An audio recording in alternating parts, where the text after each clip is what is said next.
요한복음에 대해서 함께 좀 나눠보고자 합니다.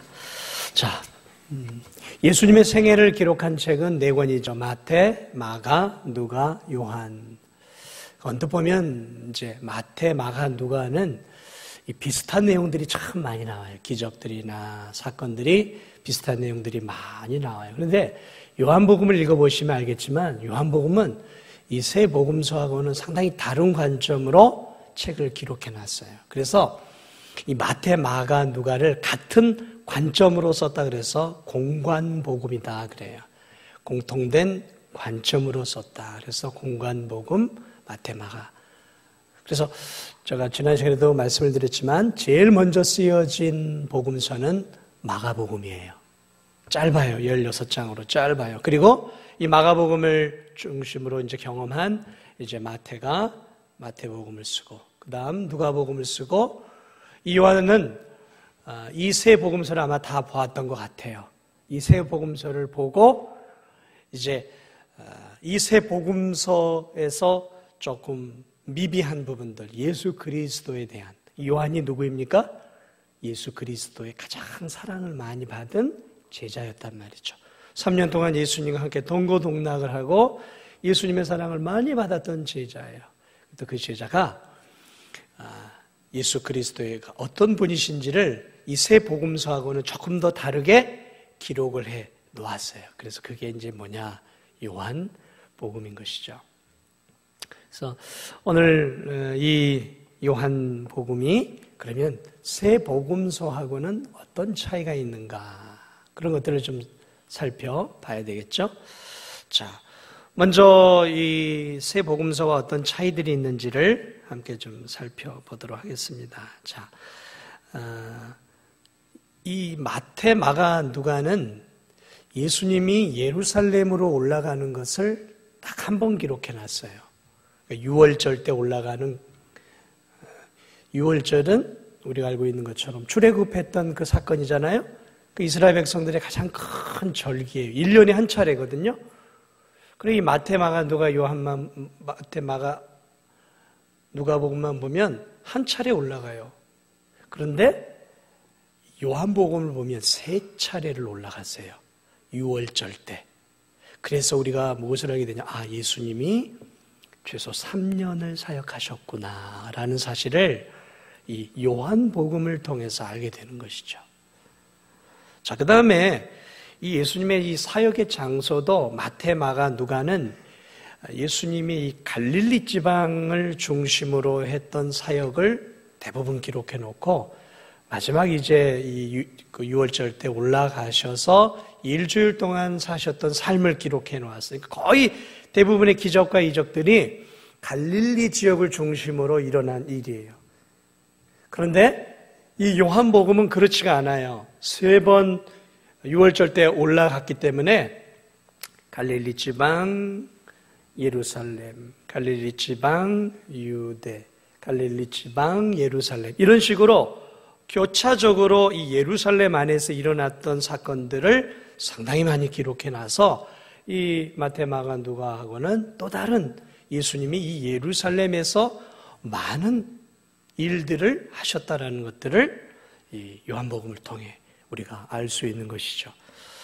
자, 그 다음에 예수님을 이 알려주는 방법에도 굉장히 차이가 있어요. 이 세 복음서는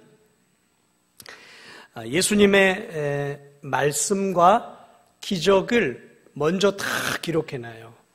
오병이어도 기록하고 죽은 자도 살리고 막 이런 기적들을 해놓아요. 그래놓고 예수님이 이제 제자들에게 세상 사람들은 나를 누구라고 여기느냐?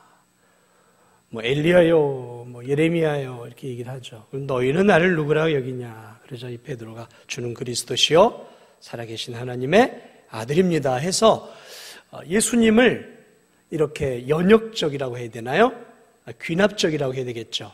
이러한 사건들을 통해서 해놓고 예수님은 바로 하나님의 아들이고 구원자이다라는 것들을 사건들을 막 기록해놓고 뒤에 얘기를 해요. 그런데 이 요한복음은 연역적이라고 얘기를 해야 돼요. 요한복음은 예수님이 누구이신가를 먼저 선포를 해버리는 거죠. 하나님의 아들이고 메시아다 이렇게 선포를 해버려요. 1장부터 그렇게 쭉 그냥 예수님이 누구인지 메시아다, 그리스도다, 구주다라고 선포를 하고 그 다음에 이제 사건들, 물로 포도주를 만들고 죽은 자를 살리면서 예수님이 그 선포된 그분이다라는 것들을 입증해가는 연역법적 방법이에요. 근데 마태, 마가, 누가는 귀납법적 방법이죠. 그래서 요 예수님이 누구인지를 설명하는 것도 상당히 이 세 복음서하고는 차이가 있어요. 그래 왜 이렇게 차이 해놨느냐? 그래서 이 네 복음서가 그냥 해서 기록된 게 아니라 사실은 기록된 이유가 다 있는 거예요. 그러니까 그것을 우리가 발견하고 찾아내어 갈 때, 요한복음은 요한복음 나름대로 없어서는 안 되는 책이구나. 누가복음대로 이 네 책 중에서 없어서는 안 되는 책이구나를 우리가 이렇게 성경을 통해서 알 수 있는 것이죠. 자, 또 한두 가지가 더 있다면은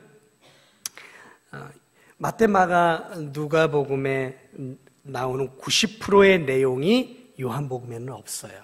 그래서 이 요한복음에는 예수님이 귀신을 쫓아내는 이야기가 없어요. 그리고 또 비유도 없어요. 다른 세 복음서는 예수님이 귀신도 내어쫓고 많은 비유를 얘기하셨는데 이 요한복음에는 그런 비유가 없어요.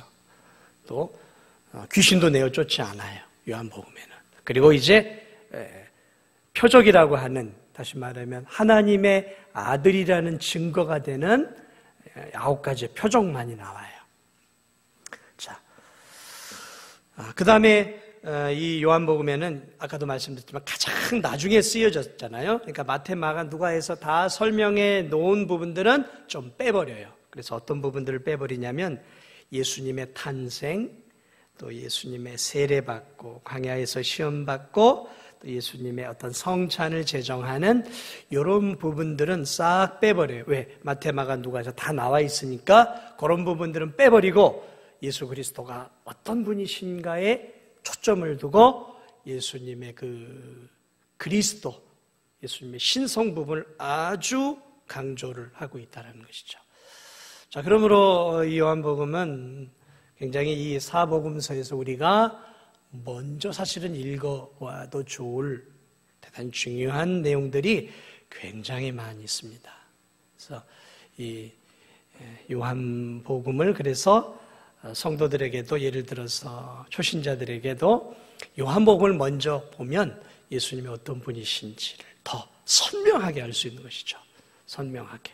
자, 이제 조금 더 설명을 해보면 왜 요한복음이 예수님에 대해서 선명한지 함께 좀 살펴보도록 하겠습니다. 자, 오늘 우리가 읽은 이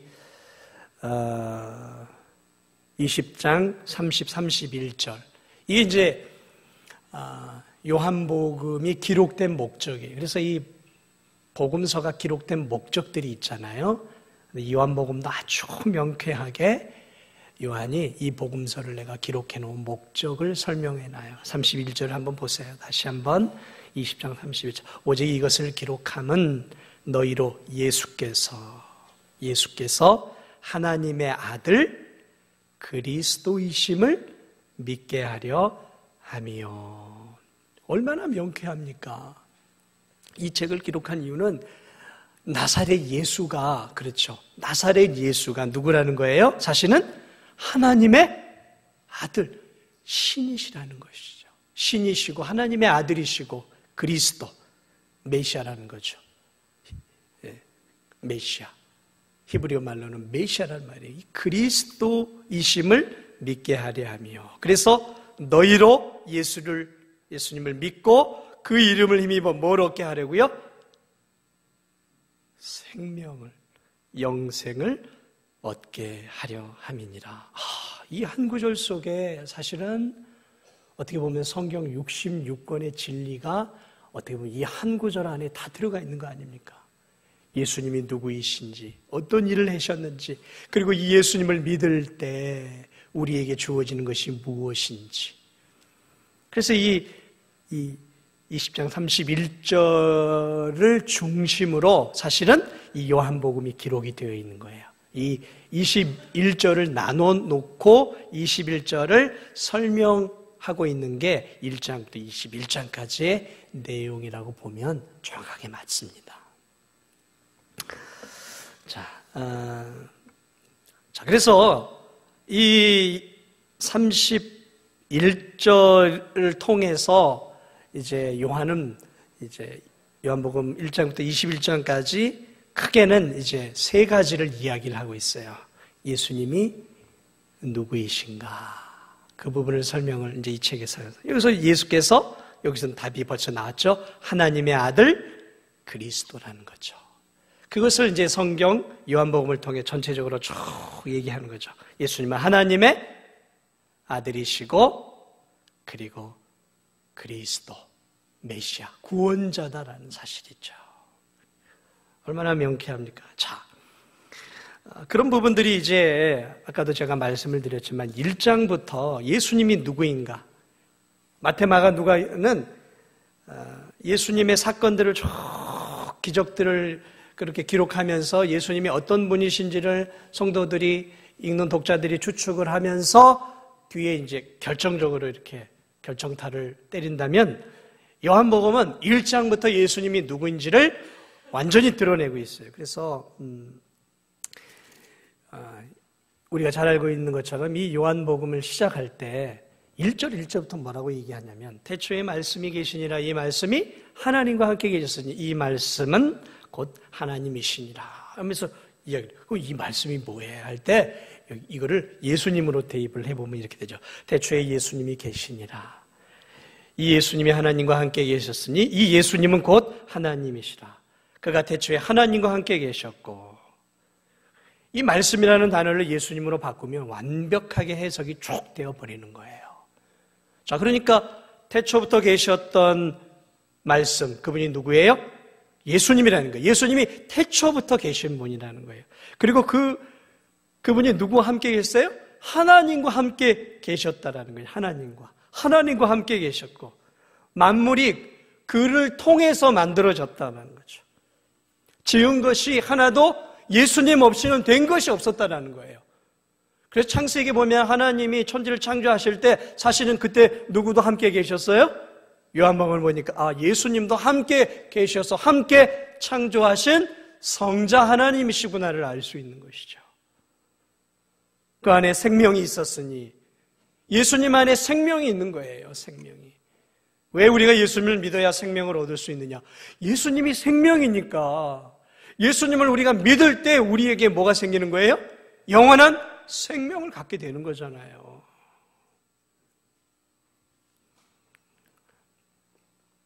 그래서 이렇게 요한복음은 처음 시작부터 예수님이 누구인가를 명쾌하게 밝혀내고 있는 것이죠. 자, 그렇게 밝혀놓고 있죠. 그것만이 아니에요. 1장 49절에 보면 한번 이렇게 보세요. 한번 1장 49절을 보세요.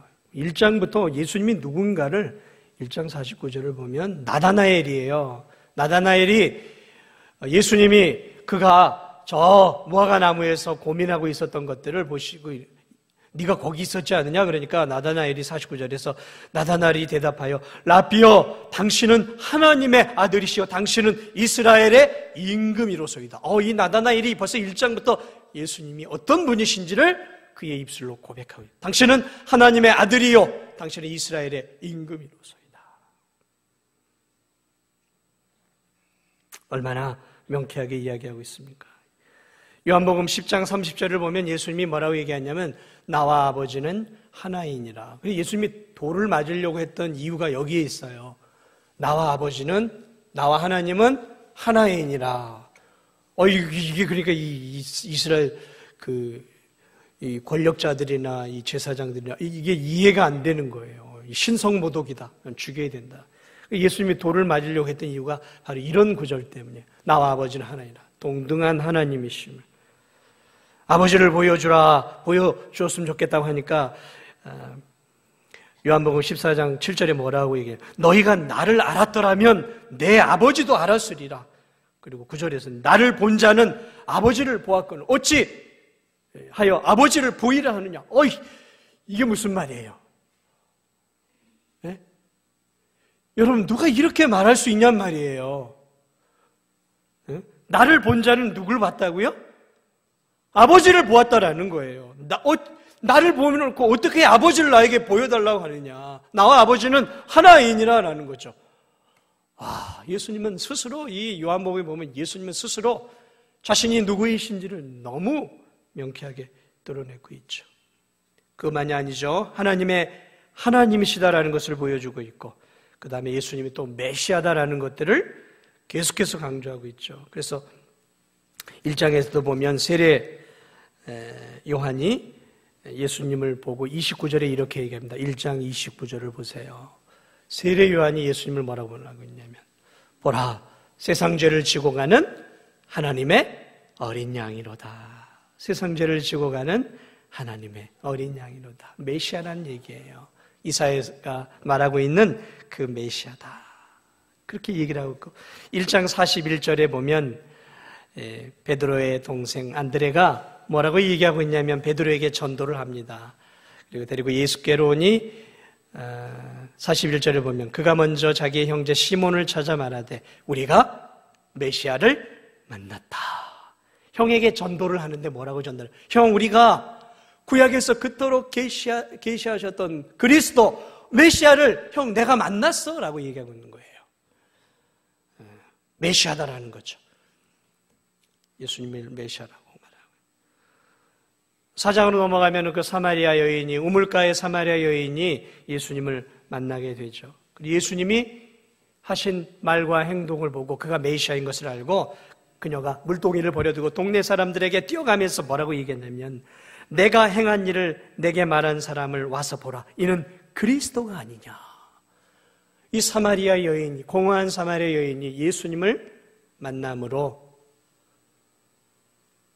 동네 사람들을 향해서 전도를 하는데 뭐라고 했냐면, 내가 만난 이 사람이 메시아이다. 우리의 구주이다. 그리스도이다 라고 말하고 있어요. 자, 그래서 이 예수 그리스도가 누구이신지, 하나님의 아들이고 메시아다라는 거죠. 구주라는 것이죠. 그리고 아까 우리가 1장 1절 읽었죠. 태초에 말씀이 계시니라. 이 말씀이 하나님과 함께 계시, 이 말씀은 곧 하나님이시라. 자세한 설명은 드리지 않겠지만 이 말씀은 무엇을 말하고 있냐면, 예수님이 하나님과 동등된 분일 뿐만 아니라 하나님과 우리 인간들의 중보자다라는 것을 언급하고 있는 내용이에요. 말씀이 뭐예요? 말씀. 여러분, 저와 여러분을 연결해 주는 것, 제가 여러분에게 제 뜻을 알려주려면 뭐를 통해서 알 수 있어요? 제가 지금 여러분에게 전하는 말을 통해서. 그러니까 이 말이라는 매개체는 사람과 사람을 연결해 주는 중간 역할에 있죠. 그래서 이 예수님을 말씀이라고 하는 이유가 뭐냐면, 하나님이 당신을 우리 사람들에게 알려주고 나타내고 뜻을 주시기 위해서 누구를 보내셨어요? 예수님을 보내셨어요. 그래서 말씀이라고 해요. 하나님과 우리 사이를 연결해주는, 사람과 사람 사이를 연결해주는 말처럼 하나님과 우리 인간 사이를 연결해주는 중보자다라는 의미의 차원에서 요한복음은 예수님을 말씀이다라고 비유적으로 표현을 해 놓고 있는 것이죠. 그래서 하나님과 사람 사이의 중보자. 그래서 요한복음 14장 6절, 내가 곧 예수님 뭐래요? 길이요 진리요 생명. 길이 뭐예요? 여기서 저기까지 가는 길이잖아요. 길이잖아요. 그러니까 우리가 하나님께로 가는 길, 중보자라는 거예요. 중보자. 내가 중보자라는 거죠. 하나님께로 가는 길. 구약에 보면은 야곱이 베델에서 잠을 잤는데 꿈을 꾸죠. 그런데 하늘과 땅을 연결하는 사닥다리가 있고 거기를 천사들이 오르락내리락 하고 있죠. 그 사닥다리가 누구인가? 그 사닥다리가 하늘과 땅, 인간과 하나님을 연결시켜주는 바로 중보자 예수 그리스도를 설명해 주고 있는 것이죠. 그래서 하늘과 땅, 하나님과 우리를 연결해 시켜주시기 위해서 하나님을 예수님이 하나님과 연결되기 위해서는 그분은 하나님이셔야 되고, 그리고 그분이 인간을 연결해 주기 위해서는 그분이 인간이 되셔야 되는 거예요.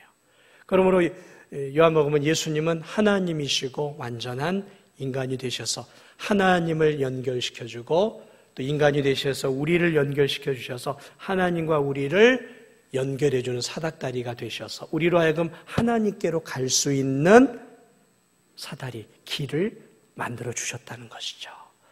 그것이 요한복음에서 특별히 강조되어지고 있는 중요한 부분인 것이죠. 자, 이처럼 이 요한복음은 예수 그리스도가 하나님의 아들이고, 그리고 구원자 메시아이고, 우리와 하나님 사이를 연결해주는 중보자이다라는 사실을 굉장히 중요하게 잘 설명해 주고 있습니다. 구체적으로 보면 이제 이 요한복음은 나는 누구이다라는 것이 나오죠. 나는 누구이다. 이게 다 뭘 얘기하냐면 예수님의 신성을 얘기하는 거예요. 나는 누구이다.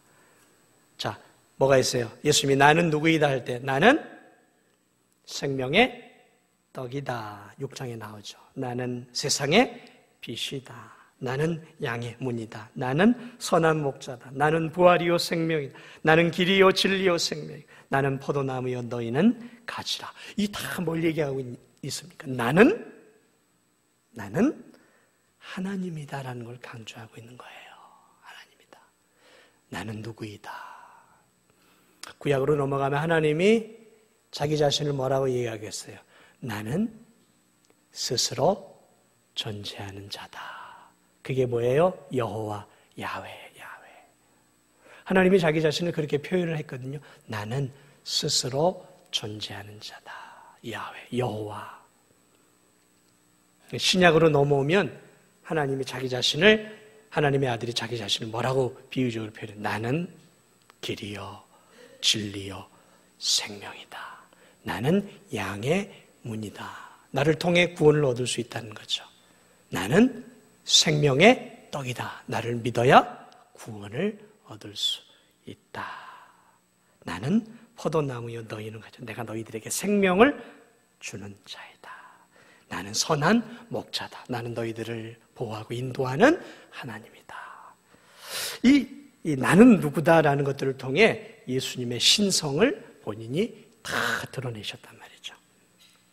그리고 그 신성을 증거하는 표적들이 나와요. 그래서 이 요한복음에는 기적이라고 얘기하잖아요. 요한복음은 표적이라고 얘기를 해요. 똑같은 사건이지만 표적이라고 얘기해요. 왜 표적이라고 얘기하냐면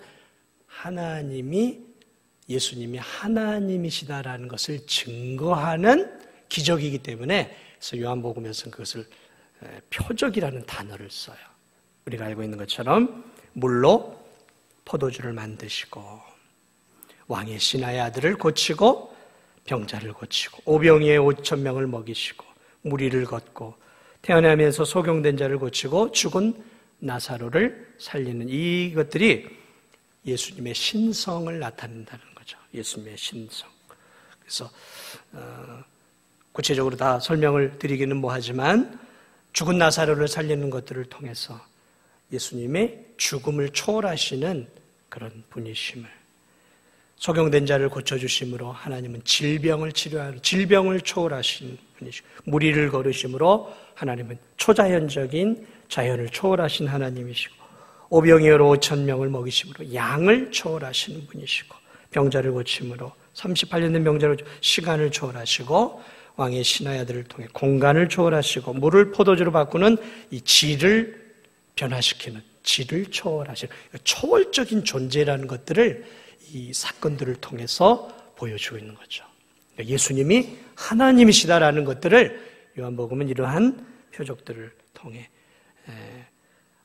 아주 자세하게 보여줘요. 그래서 우리가 이 요한복음을 꼼꼼하게 읽어보면 예수님이 이런 하나님이시구나라는 것들을 아주 선명하게 볼 수 있는 거예요. 선명하게.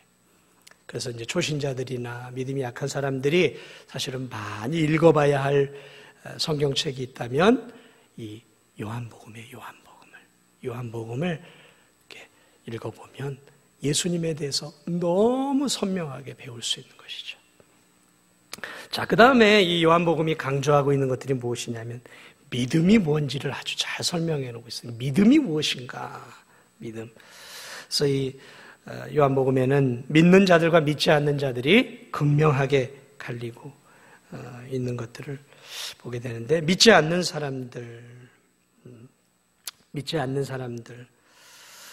자, 이 믿지 않는 사람들이 나오는데, 예수님을 믿지 않는 사람들이 예수님을 뭐라고 평가를 내렸냐면 1장 46절을 보면 그는 갈릴리 사람이다 그래요. 그러니까 인간이다라는 거예요. 하나님 아들 아니라는 거죠. 또 믿지 않는데 5장 16절을 보면 그는 안식일을 어기는 아주 그 하나님의 계명을 어기는 자다. 그래서 이런 이유들로 예수님을 믿지 않아요. 안식일을 어기는데 어떻게 하나님이냐. 5장 18절을 보면 그는 신성모독자다. 예수님을 믿지 않는 다양한 이유들을 지금 얘기하고 있어요. 7장 20절을 보면 그는 귀신 들린 자다. 8장 41절을 보면 그는 사생하다. 8장 48절은 그는 사마리아 사람이다. 9장 15절은 그는 죄인이다. 10장 20절을 보면 그는 미친 사람이고 18장 30절을 보면 그는 행악자다. 그래서 이 하나님의 아들을 믿지 않는 굉장히 다양한 이유들이 있어요. 근데 하나같이 근거가 없는 말들이죠. 자, 이렇게 믿지 않는 자들이 어떠한 이유로 예수님을 믿지 않았는지에 대한 것들을 잘 설명을 해주고 있는데, 또한 반대로 하나님의 아들을 믿는 자들에 대한 부분도 아주 선명하게 설명했죠. 아까 1장에 나왔던 것처럼 빌립이 1장에 보면 뭐라고 얘기하고 있냐면 우리가 율법에 기록하였고 여러 선지자가 기록한 그 일을 우리가 만났다. 율법에 기록하였고 여러 선지자가 기록한 메시아잖아요. 그 메시아를 우리가 만났다. 그러니까 예수님을 보고 많은 무리는 예수님을 믿지 않는 다양한 이유들을 대요. 그런데 예수님을 만나면서 예수님을 믿는 또 소수의 무리들은 굉장한 기록들을 남겨요. 나다나엘은 뭐라고요? 당신은 하나님의 아들이요, 당신은 이스라엘의 임금입니다 하고 예수님을 믿죠. 그리고 아까 사마리아 여인은 뭐예요? 내가 행한 모든 일을 다 내게 알려준 이 사람이 그리스도가 아니냐 얘기해요. 베드로는 6장에 뭐라고 얘기해요? 주여 영생의 말씀이 주께 있사오니 우리가 누구에게로 가오리까? 이 베드로가 예수님을 향해 그렇게 고백을 하죠. 그리고 11장에서는 주는 그리스도시요 세상에 오시는 하나님의 아들이신 줄 내가 믿나이다. 기가 막힌 고백을 하죠. 그리고 11장으로 넘어가면 마르다가 나의 주님, 나의 하나님이십니다 라고 고백을 또 해요.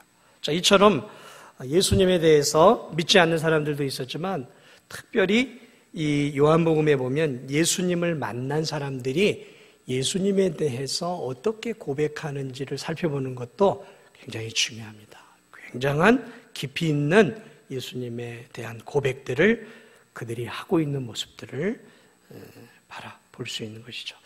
자, 그래서 이 요한복음에는 예수님을 믿는 무리와 믿지 않는 무리를 나누면서 믿음이 무엇일까를 설명해 주고 있어요. 그래서 요한복음에는 특히 이 믿음에 대한 부분들을 많이 설명해 놓고 있는데, 자, 이 믿음을 요한복음에는 다양한 표현으로 써놓고 있어요. 믿음이 뭘까? 그래서 4장에 보면 믿음은 예수님을 보는 것이다 표현하고 있어요. 5장으로 넘어가면 믿음은 예수님의 말씀을 듣는 것이다. 6장 69절은 믿음은 예수님을 아는 것이다 라고 표현하고 있고요. 4장으로 가면 예수님을 마시는 것이다. 그리고 6장으로 가면 믿음은 예수님을 먹는 것이다. 이제 떡과 포도주를 얘기하는 거예요. 나를 먹고 마시는 자는 영생을 얻었나니. 그렇게 표현해요. 그래서 14장으로 넘어가면 예수님을 사랑하는 것이 믿음이고 14장 21절을 보면 예수님의 말씀을 지키고 순종하는 것이 믿음이다. 그래서 이 믿음이라는 것을 아주 다각도로 예수님을 믿는 것에 대한 표현들을 아주 풍성하게 해주고 있는 것이죠. 예수님을 먹는 것도, 예수님 믿는 것, 예수님을 마시는 것도, 예수님을 믿는 것이고 예수님을 사랑하고 예수님을 아는 것, 예수님의 말씀을 지키고 순종하는 것들이 믿음이다라고 이야기를 하면서 이 믿음을 입체적으로 우리들에게 설명해 주고 있는 것들을 보게 되어집니다. 사랑하는 여러분, 우리가 예수를 믿는다라고 했을 때 그 믿는다라는 것, 우리 나름의 정의가 필요한 것이겠죠. 그래서 예수를 믿는 것, 물론 믿는다라는 것을 기본적으로 정의를 하면 그분이 예수님이 하나님의 아들이시오. 아까 요한복음 20장 31절, 그게 이제 가장 아주 정확하게 정의를 내린 것이죠. 이제 그러한 정의를 이렇게 이제 동사로 이렇게 풀어서 쭉 설명해서 동사로 예수님을 먹는 것, 예수님을 마시는 것. 이게 뭘까? 이게 뭐예요? 예수님을 모시고, 이 표현들이 뭐냐면 예수님을 내 구주로 모시고 예수님과 동행하고 예수님과 교제하면서 예수님이 주신 말씀대로 내가 이 세상 속에서 예수님의 말씀을 따라 사는 삶, 이것이 믿음이라는 것이죠. 아까도 우리가 오전에 이제 경건하게 살아야 되는 것이 성도의 삶이라고 할 때 경건하게 사는 것, 이게 믿음인 거예요. 경건하게 사는 게 뭐라고 그랬습니까? 하나님을 사랑하고 하나님이 주신 그 성경의 계명을 그대로 내 삶에 인생의 지침으로 삼아서 그 말씀대로 순종의 삶을 살아가는 것. 이것을 다르게 좀 표현하면 예수님의 인격과 성품이 내 인격과 성품이 되어서 예수님이 걸어갔던 그 길을 나도 뒤를 따라 예수님을 따라 살아가는 삶, 이게 경건의 삶이다라는 것이죠. 이게 믿음의 삶인 거예요. 믿음의 삶. 그래서 요한복음은 믿음에 대한 부분들을 우리가 단순한 지식이 아니라 행동하는 것이다라는 것들을 표현해 주고 있는 것이죠. 그러한 부분들을 요한복음은 우리에게 잘 설명해 놓고 있습니다. 자, 그래서 이 믿으면 그러면 이제 어떻게 되느냐? 믿음이 뭔지를 했으니까 믿음의 결과는 무엇이냐? 아까 30절에 나와 있는 것처럼 영생을 얻게 된다라는 거죠. 그 부분을 이제 요한은 잘 또 풀어 주었죠. 영생을 얻게 된다는 거죠. 영생. 왜? 예수님이 생명이니까 예수님을 받아들이게 되면 내가 무엇을 누리게 되는 거예요? 생명이죠, 생명. 내 안에 예수님이 계신다는 말은 다른 말로 하면 내 안에 이제 뭐가 계시는 거예요? 영생이 계시는 거예요, 영생. 그러니까 우리가 예수님을 모심으로 말미암아 이제 영원한 삶이 시작이 된 거죠. 그러니까 영생의 삶은 저 죽어서 천국에서 시작이 아니라 이 땅에서 예수 그리스도를, 영생이신 예수 그리스도를 믿는 그 순간 나는 이제 어떤 삶의 시작이 되어 있냐면 영생의 삶이 시작이 된 거예요. 시작이. 물론 죽음의 요단강을 건너가는 과정이 있지만 예수님을 믿는 그 순간부터 이제 나는 영원한 생명의 첫 발을 내딛게 되었다는 거죠. 그래서 요한복음 5장 25절 요한복음에 보면 아주 중요한 말씀이 있어요. 요한복음 5장 24절에 보면 내가 진실로 진실로 너희에게 이르노니 내 말을 듣고 또 나 보내신 이를 믿는 자는 영생을 얻었고 라고 말하고 있어요. 영생을 얻었고. 자, 굉장히 중요한 말입니다. 너희에게 이르노니 내 말을 듣고 또 나 보내신 이 하나님을 믿는 자는, 믿는 것은 바로 그때 믿는 거죠. 그러면 영생을 얻었고예요. 믿는 자는 앞으로 얻을 것이다가 아니에요. 얻었고예요. 과거형을 쓰고 있어요. 그러니까 우리가 예수님을 믿는 그 순간, 마음에 모시는 그 순간 우리 안에 예수님이 계시면서 우리는 이제 영원한 생명을 이미 이제 누리기 시작하고 있다는 것이죠. 그러므로 우리가 정말 예수를 믿었다면 우리가 때때로 좀 믿음의 삶을 살지 못할 때 나는 천국에 못 가라는 두려움을 가질 필요가 없겠죠. 왜요? 예수님을 한번 모신 그 사람에게서 예수님은 떠나지 않으니까, 영원히 함께 하시니까 내가 영원한 생명을 얻는 것은 변함이 없다라는 것이죠. 자, 그래서 이 예수님 믿는 사람, 그러니까 예수 그리스도를 믿을 때 영원한 생명을 얻게 되는 것을 요한복음은 강조하고 있죠. 그래서 하나님이 세상을 이처럼 사랑하사 독생자를 주셨으니 이는 저를 믿는 자마다 멸망치 않고 영생을 얻게 하려 하십니다. 자, 그러므로 예수님을 통해서 영생을 얻게 된다라는 사실. 요한복음 1장 12절 영접하는 자 곧 그 이름을 믿는 자들에게는 하나님의 자녀가 되는 권세를 주셨나니. 이 영생 아닙니까? 하나님의 자녀, 영원한 생명. 그래서 예수 그리스도를 믿음으로 주어지는 것은 영원한 생명이다라는 것을 요한복음은 가르쳐 주고 있습니다. 그래서 요한복음 이 20장 31절을 사실은 요한복음은 다 풀어놓고 있는 거예요. 그 한 절을 가지고 그것을 나눠서 1장부터 21장까지 쭉 풀어놓은 거예요. 예수님이 누구신지, 믿음이 무엇인지, 그리고 그 예수님을 믿을 때 주어지는 것이 무엇인지, 영원한 생명이다라는 사실. 그것을 한 구절 안에 다 응축해 놓았고 그것을 풀어서 요한복음은 우리에게 설명해 놓고 있는 것을 우리가 볼 수 있습니다. 정리를 해볼까요? 예수 그리스도는 우리가 잘 알고 있는 거죠. 예수 그리스도는 하나님의 아들이시고 우리의 구원자이시고 우리의 주님이시죠. 그리고 이 예수 그리스도가 이 땅에 오셔서 이루신 놀라운 십자가의 사건이 바로 내 죄를 용서해 주기 위한 사건인 것을 믿고 예수 그리스도의 십자가와 부활의 사건을 믿을 때 우리가 무엇을 받아요? 그 순간 영원한 생명을 얻어 영원한 하나님의 자녀가 되어 믿음의 삶을 걸어가게 된다라는 이 우리가 알고 있는 이 단순한 이 진리를 요한은 이렇게 21장을 통해서 쭉 풀어서 우리에게 설명해 주고 있습니다. 사랑하는 여러분 예수님을 정말 구주로 믿으십니까? 예수님을 정말 하나님의 아들로 믿으십니까?